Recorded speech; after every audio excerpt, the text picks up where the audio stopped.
Bon retour parmi nous. Aujourd'hui, nous recevons le lieutenant-colonel Daniel Davis, vétéran de combat à 4 reprises et animateur de l'émission très populaire Daniel Davis Deep Dive. Merci d'être de retour parmi nous. Je devrais également préciser que vous êtes le lauréat du prix Ridenhour pour la recherche de la vérité, que vous avez reçu en 2012, après avoir dénoncé la manière dont le commandement militaire avait donné une image trompeuse de la guerre en Afghanistan. J'ai toujours trouvé cela intéressant, car ces fausses représentations ou mensonges qui ont coûté la vie à de nombreux soldats américains et entraîné une guerre longue de 20 ans et coûteuse n'ont en réalité eu que peu de conséquences.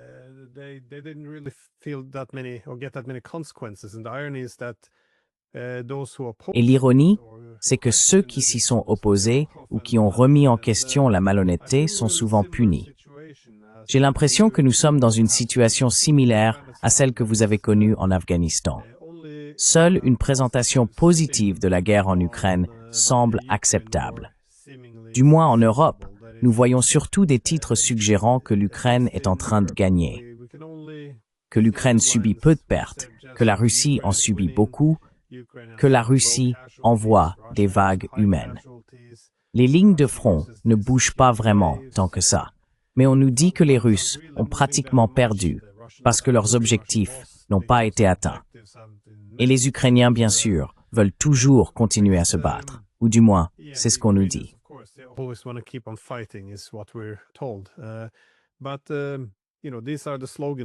Mais, vous savez, ce sont les slogans auxquels tous nos politiciens, dirigeants militaires et journalistes doivent adhérer et qu'ils doivent répéter pour prouver qu'ils sont pro-ukrainiens.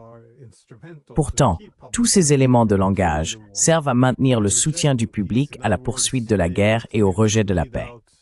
En d'autres termes, ils continuent d'épuiser l'Ukraine, qui en aucune circonstance ne peut espérer améliorer sa situation. En réalité, celle-ci ne fait qu'empirer chaque jour. J'apprécie donc votre honnêteté, et je pense que c'est exactement ce dont nous avons désespérément besoin en ce moment. Mais selon vous, comment les médias échouent-ils aujourd'hui à représenter fidèlement ce qui se passe sur le champ de bataille en Ukraine?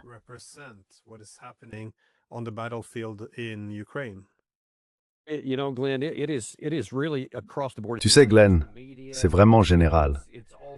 Ce n'est pas seulement les médias, ce sont aussi les dirigeants à tous les niveaux et ces soi-disant experts qui vont sur les médias occidentaux ou d'autres podcasts pour en parler.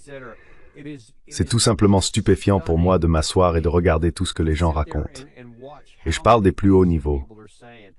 Il y avait, je crois que c'était hier soir sur Fox News, l'ambassadeur américain auprès de l'OTAN, Whitaker, qui est venu et a dit « Eh bien, regardez, bien sûr, la Russie progresse. Bien sûr, la Russie a plus de troupes que le camp ukrainien, et elle gagne du terrain chaque semaine. Mais ce n'est tout simplement pas comme ça que fonctionne l'ordre fondé sur des règles. » Et ensuite, il a expliqué pourquoi nous ne devons pas donner à la Russie ce qu'elle veut.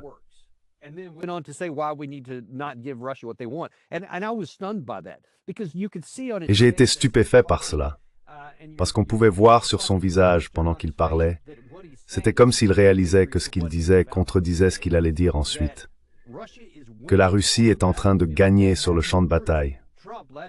Ils ont plus de troupes.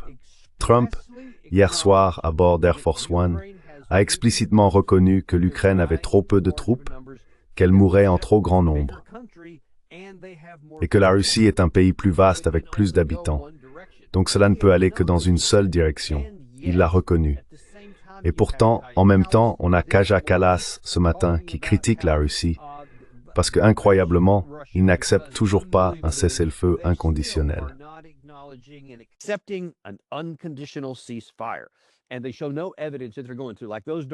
Et il ne montre aucune preuve qu'il traverse, comme ces fichus mauvais types, etc. Donc cela devrait justifier que nous continuions sur cette voie. Mais Glenn, le problème, tu l'as évoqué il y a un instant, c'est que lorsque les gens disent toutes ces choses, tout ce qu'ils font, c'est poser les bases pour garantir que l'Ukraine perdra militairement et qu'elle perdra à un coût bien plus élevé que l'accord peu reluisant, que, pour une raison quelconque, La Russie est encore sur la table. Je reste surpris que la Russie soit encore, même à ce stade disposée à dire « nous aurons un règlement négocié ».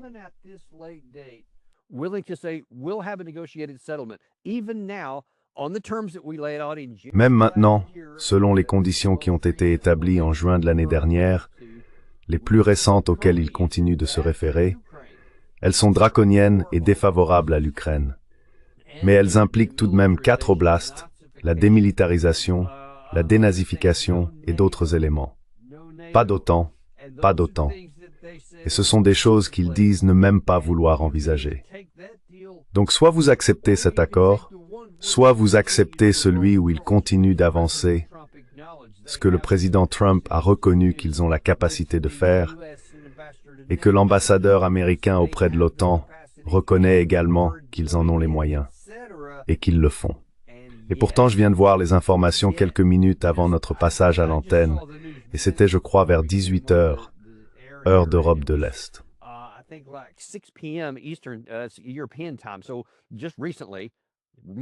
Tout récemment, Mark Rutte, le secrétaire général de l'OTAN, est revenu sur un sujet qui aurait dû être écarté depuis des années, en déclarant que personne n'a de droit de veto sur l'adhésion à l'OTAN, y compris pour l'Ukraine. C'est comme agiter un chiffon rouge devant un taureau lancé à pleine vitesse. Les Russes ont dit que c'était précisément la question à l'origine de la guerre, la cause fondamentale dont ils ne cessent de parler. S'il fallait n'en retenir qu'une, ce serait celle-là. L'OTAN en Ukraine, ce qui les a conduits à la guerre. Jens Stoltenberg, l'ancien secrétaire général de l'OTAN, je crois que c'était en décembre 2023 ou peut-être en décembre 2022, a reconnu ouvertement que oui, Poutine avant la guerre avait dit que si l'on retirait l'OTAN de la table, il n'attaquerait pas, mais que si on la maintenait, il le ferait.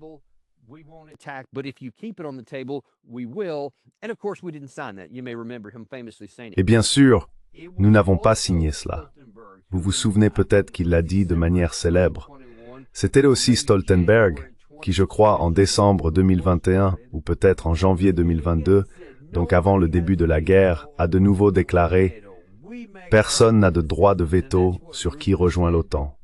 Nous prenons nos propres décisions. » Et c'est ce que Rutte a dit aujourd'hui, en ce jour même, sachant parfaitement comment la Russie avait réagi la dernière fois et comment elle réagira cette fois-ci.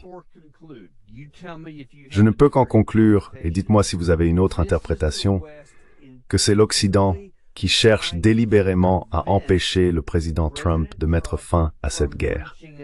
C'est ainsi que je le vois. Je ne sais pas comment l'interpréter autrement, puisque ce sont des choses connues qui sont antithétiques à la Russie, et qu'ils ont le pouvoir de continuer. L'Occident veut la guerre. Je veux dire, je ne vois pas d'autre façon de le dire.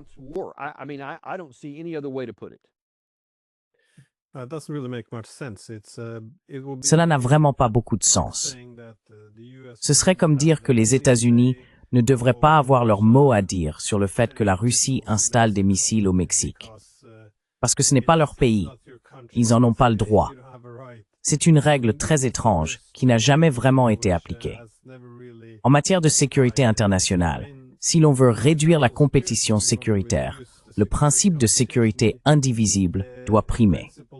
Autrement dit, si l'on cherche à renforcer la sécurité russe ou mexicaine en plaçant des missiles au Mexique, on affaiblit celle des Américains. Ce n'est pas le chemin vers la paix. Et je pense que la seule chose, eh bien, cela fait 30 ans que nous faisons cela, c'est que nous avons essayé de créer une Europe où la Russie n'a pas de place à la table.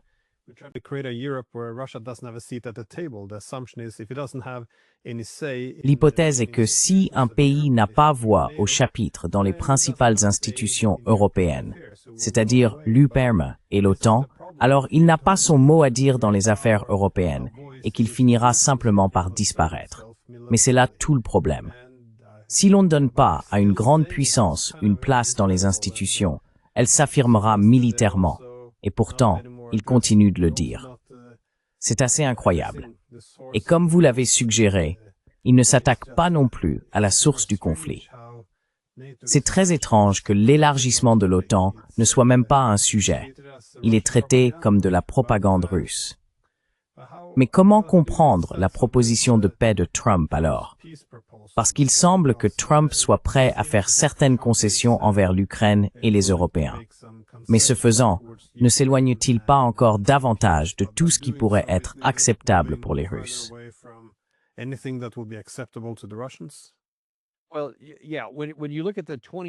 Eh bien oui, quand on regarde les 28 points que Trump a également qualifiés hier soir à bord d'Air Force One de simples points de départ, c'était juste l'entrée initiale dans les discussions, ce qui est acceptable en soi. Il faut bien commencer quelque part. Alors, pourquoi pas là? Je veux dire, 28 points posés sur la table, c'est une position diplomatiquement valable tant qu'on comprend que les deux parties auront leur mot à dire et que tout dépendra du nombre de ces points qui seront déplacés dans un sens ou dans l'autre, selon la partie capable d'imposer sa volonté à l'autre. Et cela repose pratiquement à 100%, enfin peut-être pas 100, mais disons 90%, du côté russe ici. Donc si l'on part de ces 28 points et qu'on se demande, très bien, que peut-on faire pour amener les deux parties à un accord?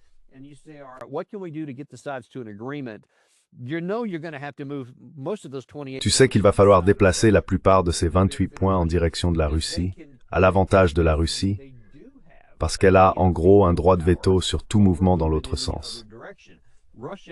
J'en ai relevé 6 principaux parmi ces 28 auxquels la Russie ne consentirait jamais. Et maintenant, apparemment, dans ce nouvel ensemble de 19 points que Zelensky a présenté hier, il a dit que la liste avait été réduite à 19. Beaucoup de points ont été échangés. Donc un certain nombre des 28 originaux ne sont plus là. Et maintenant, il y en a 19, plus favorables à Kiev. Eh bien, si les 28 n'étaient pas acceptables pour la Russie, les 19 ne le seront certainement pas. On semble donc aller dans la direction opposée. Si la paix est réellement l'objectif, si mettre fin à la guerre par la négociation est le but, alors nous allons dans le mauvais sens.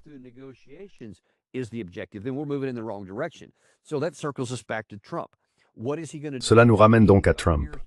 Que va-t-il faire maintenant? Il semble être celui qui a lancé cette affaire. C'est lui, avec Witkoff et apparemment Jared Kushner, qui ont élaboré ces 28 points. Puis ils ont commencé cela. En gros, ils ont mis en place une voie de négociation avec Kirill Dmitriev.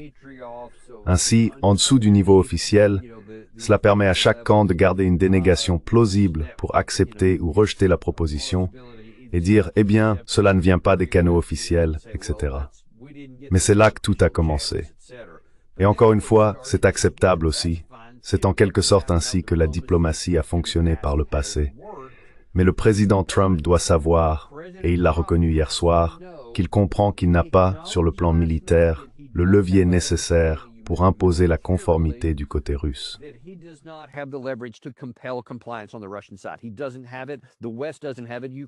Il ne l'a pas.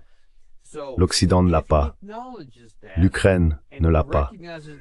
Donc s'il le reconnaît et qu'il admet que l'Ukraine dit cela, que les dirigeants européens disent ceci et que les dirigeants de l'OTAN disent d'autres choses, tout cela signifiant un déplacement encore plus marqué du côté de Kiev, alors il a un choix à faire. Je dirais d'accord, vous êtes confronté à un ensemble étrange de réalités qui ne correspondent pas à ce qui se passe réellement sur le terrain.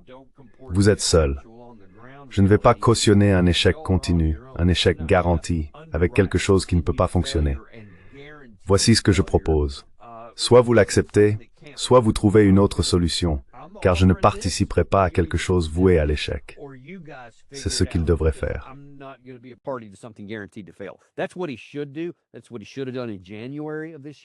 C'est ce qu'il aurait dû faire en janvier de cette année, et une demi-douzaine de fois entre-temps. La question est, va-t-il le faire maintenant? Et je vais te dire, Glenn, la dernière fois que nous nous sommes retrouvés dans cette situation, dans des circonstances presque identiques, c'était à Anchorage, en Alaska. Les Russes pensaient, et Sergei Lavrov l'a dit explicitement il y a 2 jours, qu'ils avaient une bonne entente entre Poutine et Trump lors de cette rencontre sur leurs conditions et sur la manière dont cela pourrait se terminer. La position de la Russie n'a jamais changé. Elle n'a pas changé maintenant. Elle ne changera pas. Donc Trump ne l'a pas reconnu et il a étrangement déclaré ensuite « Je pensais que nous avions un accord à 5 reprises.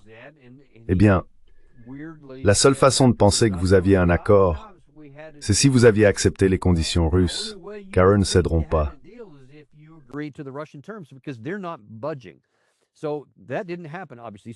Donc cela ne s'est évidemment pas produit. Tout le faste et le cérémonial autour de l'Alaska sont passés. Rien n'a changé. Allons-nous nous retrouver dans la même situation cette fois-ci? Parce que les mêmes dynamiques existent. Trump a dit qu'il voulait la paix. Il a mis quelque chose sur la table. Les Russes auraient apparemment répondu en coulisses et Witkoff pourrait se rendre à Moscou la semaine prochaine pour parler à nouveau avec Poutine. Mais il ne fera que répéter les mêmes choses qu'il avait dites à Trump en août. Trump dira-t-il alors, « Très bien, l'Europe et l'Ukraine, vous ne voulez pas jouer le jeu. J'ai fait tout ce que je pouvais. Je ne peux pas vous empêcher de commettre un suicide national. Allez-y, nous n'allons pas suivre cette voie. » Ou fera-t-il comme après l'Alaska, simplement hausser les épaules et continuer comme si de rien n'était?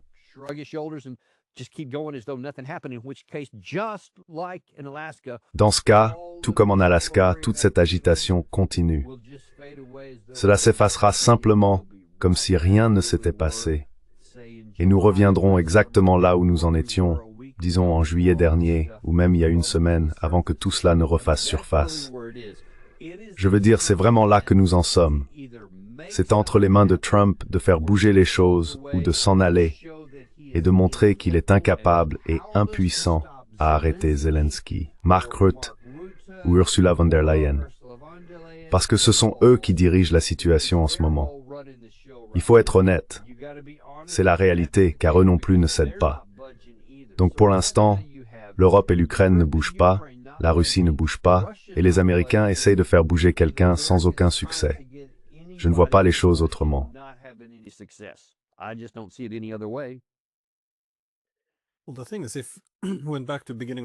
Eh bien, le fait est que, si nous revenions au début 2022, à ce moment-là, il y aurait eu un type de négociation très différent. À l'époque, les Russes ne réclamaient que la neutralité de l'Ukraine. Mais bien sûr, après 3 ans et demi de combat, presque 4, les choses ont changé. Désormais, l'avantage est entièrement du côté russe, mais la guerre elle-même a aussi changé fondamentalement. L'OTAN joue un rôle très actif dans tout cela, donc les Russes auront des exigences élevées, et ils sont en position de formuler ces exigences. Pour cette raison, comme vous l'avez dit, ils peuvent imposer la conformité. Mais cela ne semble pas signifier grand-chose en Europe. Ils continuent d'insister, si vous avez vu leurs propositions, ce dont je suis sûr, elles ne reflètent pas la réalité sur le terrain. Ils n'ont aucun levier. Alors, comment sont-ils censés obtenir la signature de la Russie sur cet accord?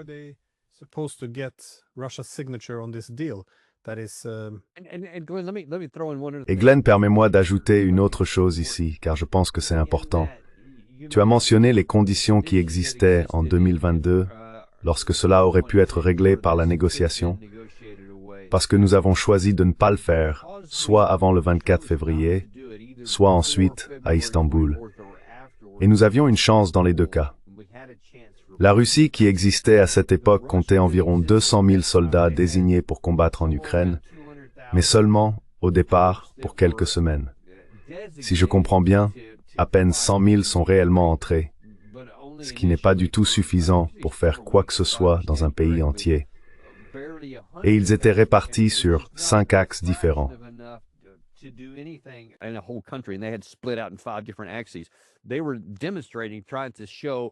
Ils manifestaient, essayant de montrer « Vous ne pouvez pas gagner cette guerre, donc il n'y a aucune raison de la mener. » C'était donc l'espoir des Russes.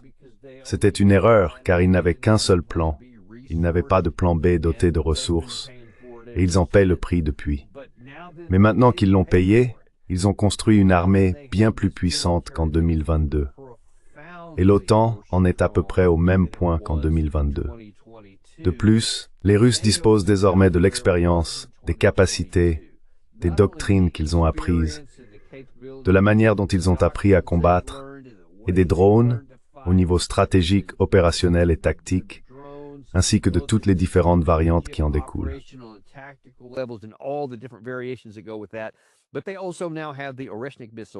Mais ils disposent désormais aussi du missile avant-garde.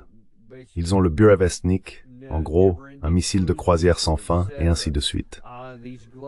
Ces bombes planantes qu'ils possèdent maintenant, ils ne les avaient pas du tout au début. Et il existe à présent une nouvelle version avec presque le double de portée. Cela rend les forces aériennes russes, elles n'ont même plus besoin de s'exposer au danger.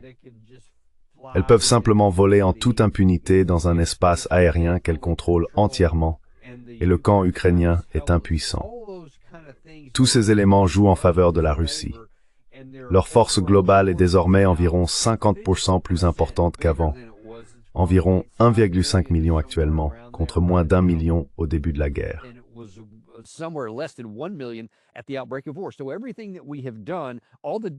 Donc, tout ce que nous avons fait, toutes les dynamiques qui existaient lorsque nous n'avions pas de négociations au début de 2022, sont maintenant profondément pires pour notre camp.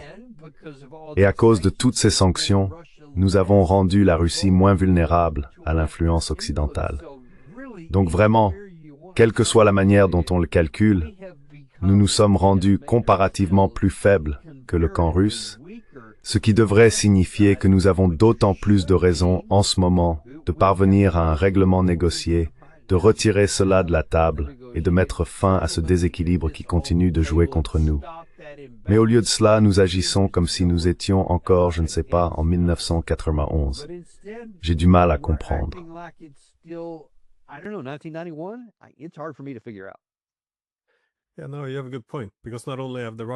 Oui, tu as raison, parce que non seulement les Russes sont devenus beaucoup plus forts, mais ils ont en quelque sorte vidé de son sang toute l'armée ukrainienne, son équipement, sa main-d'œuvre.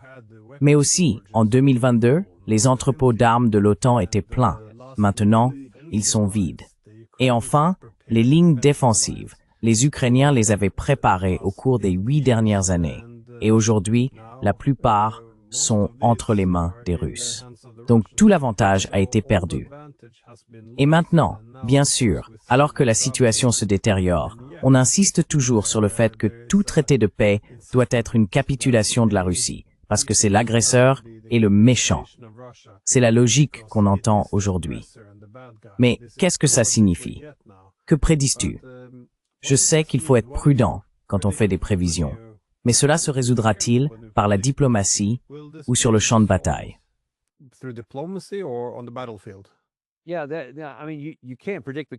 Oui, je veux dire, on ne peut pas prévoir, parce que la nature humaine, les choses peuvent changer en un instant.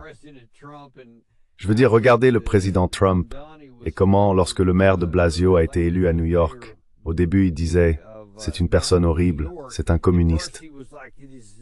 Et puis tout d'un coup, les voilà en train d'avoir une sorte de lune de miel virtuelle à la Maison-Blanche, un peu plus tard. Donc Trump peut changer d'avis très vite. Les choses peuvent évoluer, mais nous devons faire une évaluation en fonction de la situation actuelle, de la direction que les choses prennent, et de ce que les ressources et les fondamentaux indiquent sur la trajectoire possible. Et voici l'éventail des possibilités. Premièrement, parlons d'abord de ce qui ne peut pas arriver. L'Ukraine ne peut pas gagner. L'Ukraine ne peut pas empêcher la Russie de l'emporter. Point final.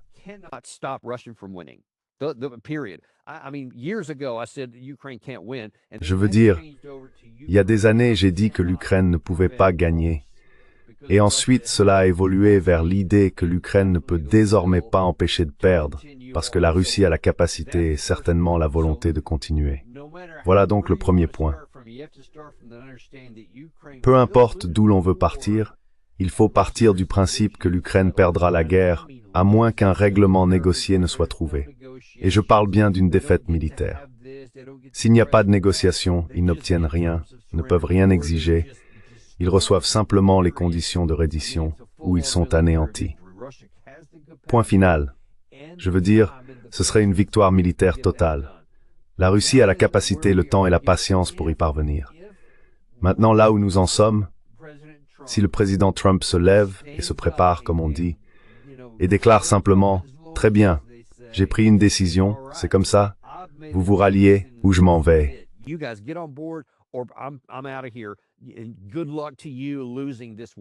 Et bonne chance à vous pour perdre cette guerre, car c'est ce qui va se passer. Il pourrait dire cela et il pourrait être ouvert et honnête à ce sujet. Et cela mettrait alors une pression énorme sur l'Europe pour qu'elle reconnaisse qu'elle ne peut pas gagner et qu'elle ne peut pas réussir. Il pourrait alors dire très bien, nous allons devoir conclure un accord négocié peu reluisant car il n'y a pas d'autre alternative ici. Ou bien, ils seront guidés par l'arrogance, la présomption et l'hubris et diront « Oh oui, nous pouvons le faire sans vous, l'Amérique. Ce sera plus difficile, mais nous pouvons encore y arriver. Regardez. » Et alors eux-mêmes seront réduits en poussière et l'armée ukrainienne sera littéralement détruite et anéantie.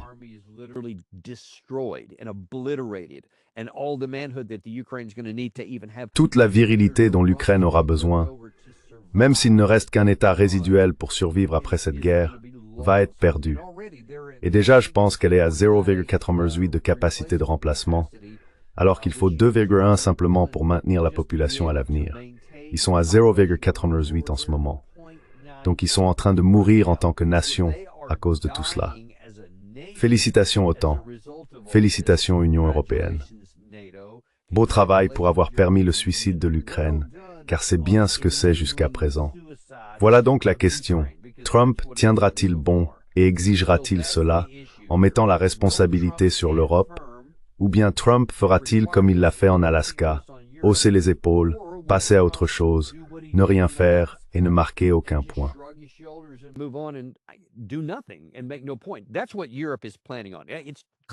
C'est ce que l'Europe prévoit. C'est clair pour moi, surtout avec les déclarations de Mark Rutte aujourd'hui, d'Ursula von der Leyen, de Kaja Kallas, et si l'on ajoute Emmanuel Macron à cela, la veille, il parlait de la nécessité d'avoir des garanties de sécurité et tout ce genre de choses. Donc toutes ces personnes s'attendent encore à ce que Trump cède à nouveau. C'est ce qu'ils attendent. Et si cela se produit, alors la Russie dira simplement « Vous ne nous laissez pas le choix. Nous ne voulons pas d'un accord négocié désagréable, selon la manière dont vous pourriez l'interpréter, mais en l'absence de cela, la seule option est que nous continuons et que nous n'avons pas ralenti. »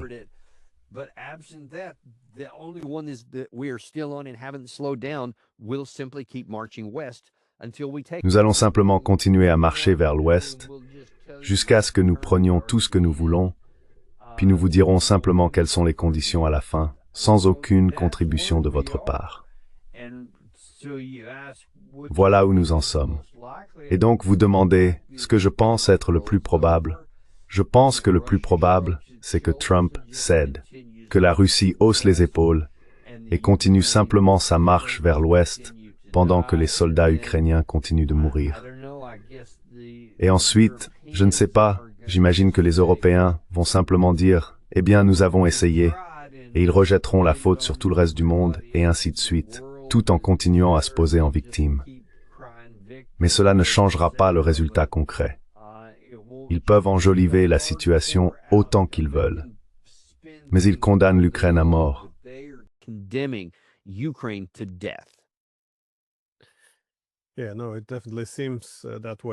Oui, non, ça semble clairement être le cas. Je suis d'accord, cela dit. On dirait bien que les Européens et Zelensky ont pris cette décision, ne jamais dire non à Trump, quelles que soient les circonstances. Il faut simplement dire à quel point ces propositions sont formidables, à quel point l'initiative est excellente, que c'est un homme de paix. Et puis en même temps, nous devons simplement apporter quelques modifications au document. En gros, annuler toutes les exigences imposées à l'OTAN et à l'Ukraine, et sa demande sera alors adressée à la Russie.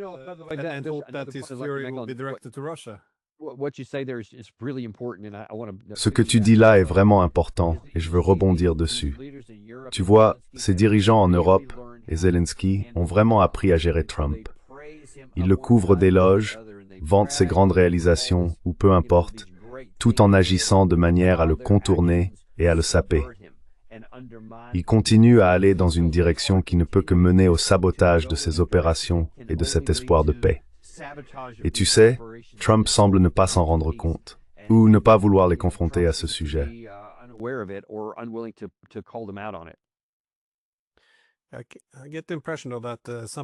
J'ai l'impression cependant que certaines personnes à Moscou s'inquiètent de ce qu'une fin prématurée de la guerre pourrait signifier. Je pense à cet article qu'Edward Luttwak a écrit en 1989, intitulé « Give War a Chance ». Il y soutenait essentiellement que de nombreux efforts visant à arrêter les guerres trop tôt, par des cessez-le-feu, des opérations de maintien de la paix ou autres, finissent en réalité par les prolonger plutôt que de les terminer. Car, en général, une guerre se termine lorsqu'un camp a remporté une victoire décisive. Et oui, il ne prônait pas la guerre, ni ne disait que c'était une bonne chose, mais il estimait que tous ses efforts pour l'arrêter trop tôt pouvaient finalement la prolonger. Et bien sûr, du côté européen, cela semble plus ou moins intentionnel. Arrêter la guerre maintenant pour ne pas pouvoir la mener plus tard.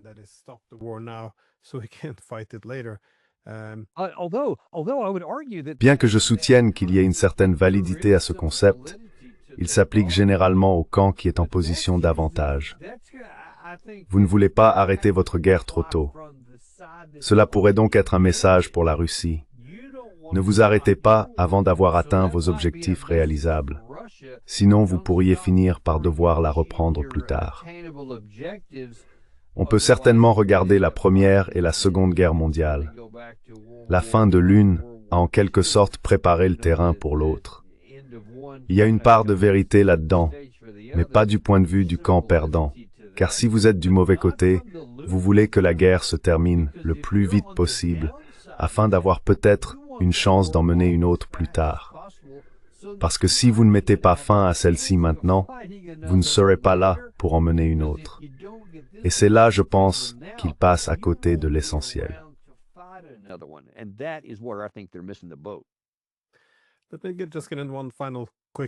Permettez-moi de poser une dernière question rapide. Cette guerre, comme vous l'avez dit, concerne en grande partie l'architecture de sécurité européenne. Les efforts visant à créer une Europe sans les Russes, une sorte d'hégémonie collective à travers l'expansion de l'OTAN. Maintenant que tout cela est en train d'exploser, comment voyez-vous l'architecture de sécurité européenne et les conséquences de la défaite de l'OTAN et de l'Ukraine dans cette guerre pour la Russie?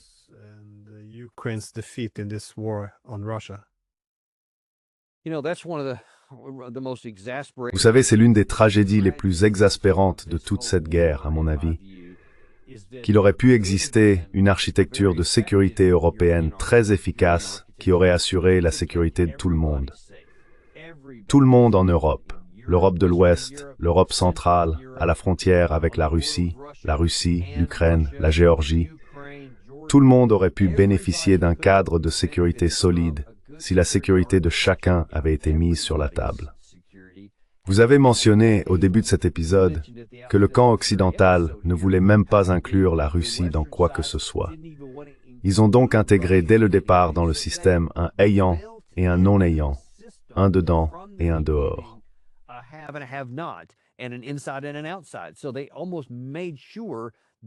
Ils ont donc presque veillé à ce qu'après la chute de ce qu'on appelait le rideau de fer, nous en construisions rapidement un nouveau, fait d'un autre matériau, mais une division tout de même.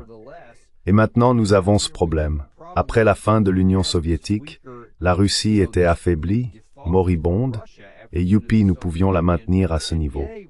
Mais le problème, c'est qu'elle n'allait pas rester à terre. Et elle ne l'a pas fait. Elle est remontée. Nous nous retrouvons donc dans une situation où nous ne sommes plus en 1991. Nous ne pouvons plus dicter les conditions. Nous ne pouvons plus simplement les ignorer. Il faut donc soit revenir en arrière et construire une architecture de sécurité qui ne soit pas à notre avantage, mais au moins viable, soit dire « non, nous aurons notre guerre d'une manière ou d'une autre ».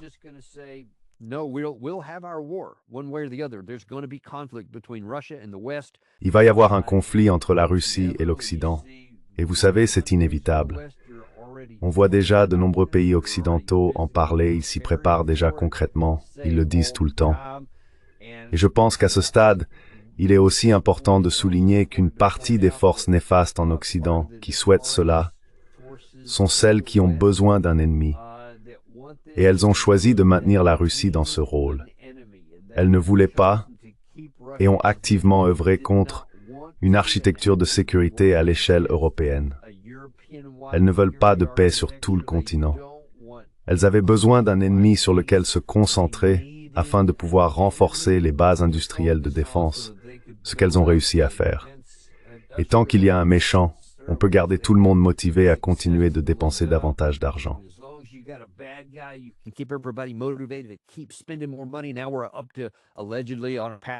Nous serions désormais, semble-t-il, sur la voie d'un objectif de 5% du PIB pour l'ensemble de l'Union européenne, ou du moins pour l'Europe occidentale, l'OTAN et tous ces pays, garantissant que cette dynamique se poursuive. J'imagine que, dans leur monde idéal, ils resteraient juste en deçà de la guerre, continuant à dépenser de l'argent et à désigner un ennemi maléfique à blâmer. Mais je ne suis pas sûr qu'ils obtiendront ce monde parfait.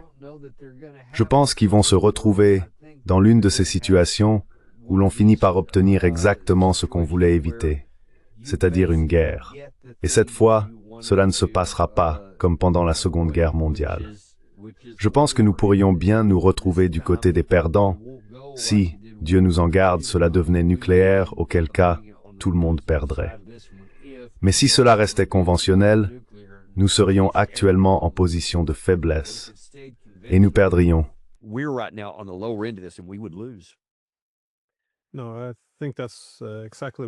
Non, je pense que c'est exactement ce que la direction de l'UMMM aimerait voir, c'est-à-dire mettre la guerre entre l'Ukraine et la Russie sur un feu doux, simplement pour épuiser progressivement les ressources russes, tandis qu'à l'arrière, les Européens se renforcent. Au lieu de cela, c'est l'inverse qui s'est produit. Les Ukrainiens ont été saignés à blanc, les économies européennes se sont affaiblies, tandis que les Russes se sont renforcés. C'est simplement triste que, comme vous l'avez dit, dans les années 1990, nous avions la possibilité de développer une architecture de sécurité inclusive, fondée sur la sécurité indivisible, où nous prenions également en compte la sécurité de la Russie. C'est en quelque sorte la leçon de l'histoire.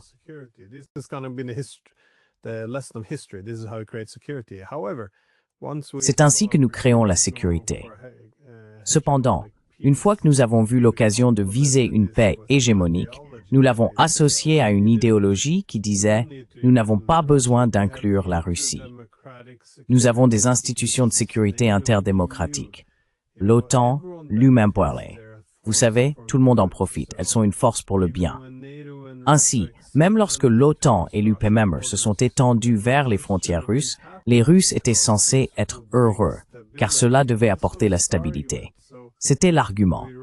Nous avons mené cette vaste expérience sociale, et maintenant, elle nous a explosé au visage d'une très mauvaise manière, et personne ne veut faire marche arrière.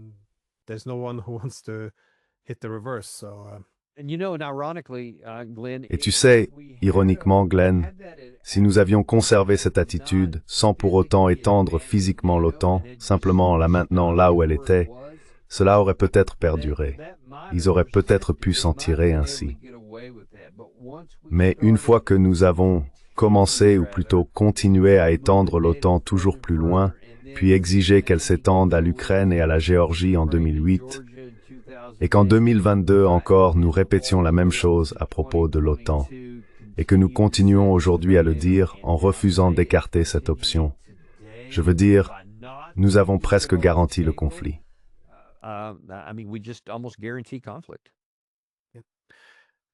Eh bien, merci beaucoup Denu et d'avoir partagé vos réflexions. Toujours un plaisir, Glenn, m'avoir invité.